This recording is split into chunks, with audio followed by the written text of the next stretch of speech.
প্রতিদিনের মতো আজকেও আপনাদের কাছে একটা রান্নার ভিডিও নিয়ে চলে আসলাম। তো আজকে আমি কি রান্না করতেছি সেটা তো আপনারা দেখতেই পাচ্ছেন।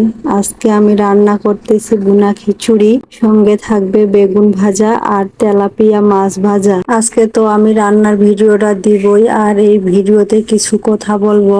কথাগুলো হচ্ছে এই যে, আমি যখন রান্নার ভিডিও দেই আর ভিডিওতে ভয়েসগুলো দেই, এই ভয়েসগুলো কিন্তু আমি নিজেও শুনি আর একটা জিনিস চিন্তা করি যে আমার ভয়েসগুলো তেমন ভালো হয় না। আমি সারা দিনে প্রচুর পরিমাণে অন্যের ভিডিও দেখি আর চেষ্টা করি তাদের মতো সুন্দর করে ভয়েস দেওয়ার, কিন্তু আমার এত চেষ্টার পরেও সুন্দর মতো ভয়েসগুলো হচ্ছে না। যেসব আপু ভাইয়ারা আমার ভিডিওগুলো দেখেন, তো তারা যদি প্লিজ আমাকে একটু বলেন কিভাবে ভিডিও করলে আর ভয়েস দিলে আমার ভিডিওগুলো অন্যের মতন অনেক সুন্দর হবে। যখন আপনারা আমাকে বেশি বেশি কমেন্ট করে আমার ভুলগুলো ধরিয়ে দেওয়ার চেষ্টা করবেন, তখনই কিন্তু আমার মনে হয় আমার ভিডিওগুলো একটু করে ভালো হবে। আমি অনেক চেষ্টা করি ভিডিওতে সুন্দর মতো ভয়েস দেওয়ার, যখন অনেক চেষ্টার পরেও আমার ভয়েসগুলো ঠিক মতো হয় না, তখনই আমি আশা হারিয়ে ফেলি যে যা আর ভিডিও দিবই না, ভিডিও করব না। কারণ অন্যের ভিডিও দেখে আমার মনটা ভেঙে যায়, তারা কি সুন্দর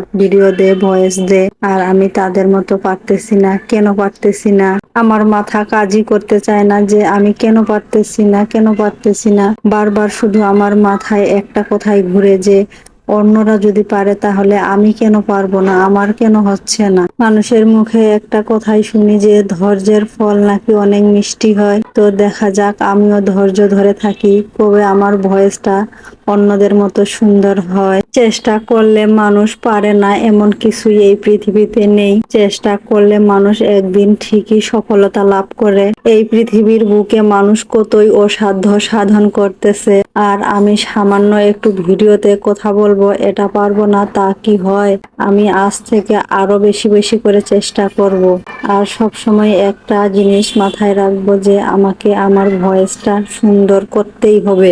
আপনারা যারা আমার ভিডিওগুলো দেখেন, আপনারা যদি আমার ভিডিওগুলো দেখে আমার ভুল ত্রুটিগুলো আমাকে ধরিয়ে দেন, তাহলে আমার জন্য আরেকটু সুবিধা হয়। তাহলে আমি বুঝতে পারবো যে আমার কোথায় ভুল হচ্ছে, তাহলে সেগুলো শুধরানোর চেষ্টা করব। আমি সারাদিন সংসারের কাজ সামলিয়ে যখন একটা ভিডিও করতে যাই, তখনও কিন্তু আমার অনেক সময় নষ্ট হয়ে যায়। আর এত পরিশ্রম করার পর যখন আমার ভিডিও আর ভয়েসগুলো ভালো হয় না, তখন আমার নিজের কাছেই যে কতটা খারাপ লাগে কি আর বলবো। আগে যখন মানুষের ভিডিও দেখতাম তখন ভাবতাম যে ভিডিও করা এমন একটা কি কাজ।